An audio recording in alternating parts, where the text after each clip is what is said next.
breath, one step at a time. Yeah, we won't fall behind that way. Good morning, everyone. Welcome to Good Starts. This morning we're going to be reading from James chapter 2, verse 20 through 26. But wilt thou know, O vain man, that faith without works is dead? Was not Abraham our father justified by works, when he offered Isaac his son up upon the altar?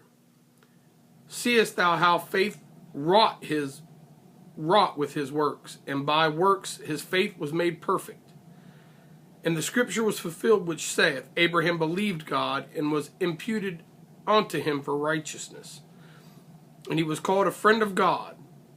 See ye then how by works a man is justified, not only by faith. Likewise also was not Rahab the harlot justified by works, when she had received the messengers, and had sent them out another way. For as the body without the spirit is dead, so faith without works is dead. And I know we get a lot of slack on how we should get a proper balance of this. But believe me when I say, if you're all faith and no work, if you're not allowing your faith to produce good works, you need to check yourself in. Because if your faith is not allowing you to produce good works, then something's happening. Because we can have all the faith in the world, but if it's not producing good works, then how are people going to know you by your fruits? Because Jesus told people that you would know your brothers and sisters. You would know my people. You would know the people of God by the fruit that they bear. So if you're not bearing good fruit and you're saying you have all this faith, then how are people going to know that you're bearing good fruit? And how are they going to know to trust you? Because they don't see you bearing good fruit. I'm not saying it's all about works, and neither does the scripture. But you have to do stuff. You have to produce good fruit to increase in faith. Because faith and your works work together. Just as the example the scripture uses Abraham taking Isaac onto the altar. Abraham went through a lot in his walk with God. You know, God told him to uproot your family and move to this faraway land. You know, and then he told him, you know,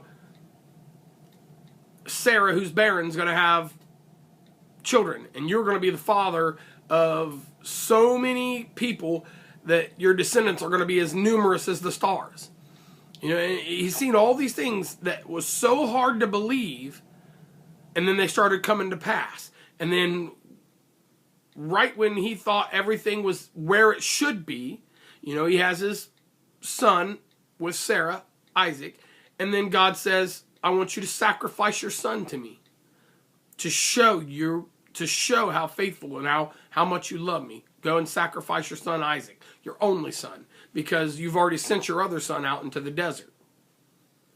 That had to have been a hard choice for Abraham. And I know Abraham loved God, and I know Abraham obeyed God, but that still had to be a hard choice. But God wanted to show him and to give him that feeling. I believe that God wanted him to have that feeling of what it was going to be like to lose your son, because God was getting ready to send his son.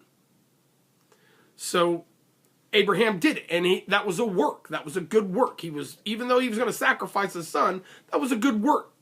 And he had faith that God was doing the right thing, because otherwise that would crush somebody. I can't say that in that position I would be wholeheartedly willing to do that. Because I look at my son and I love my son. I don't want my son to die. But that was Abraham's walk. And just like Rahab, when they was taking the city, Rahab brought in the Israelite spies and the messengers. She helped them, and it was counted on to her because when the city was besieged and they took the city, she was spared. So we see as she had faith that bringing them in was going to be a good thing for her. And it was. She brought them in, and in the end, they saved her. Let's see where we at. Yeah, and just like it says here, it says, as the body without the spirit is dead. So, if God didn't breathe into you his spirit, you would not exist. That is in Genesis and all through. Everybody that's ever lived, even those that don't believe in God, has the Spirit of God in them. Because without it, there's no life. So, as the Spirit without the body is dead. If the body doesn't have the Spirit, it's dead. If faith doesn't have good works, it's dead. If your faith is not producing good works, your faith is dead. I hope this has encouraged you. I hope you have a great day. God bless.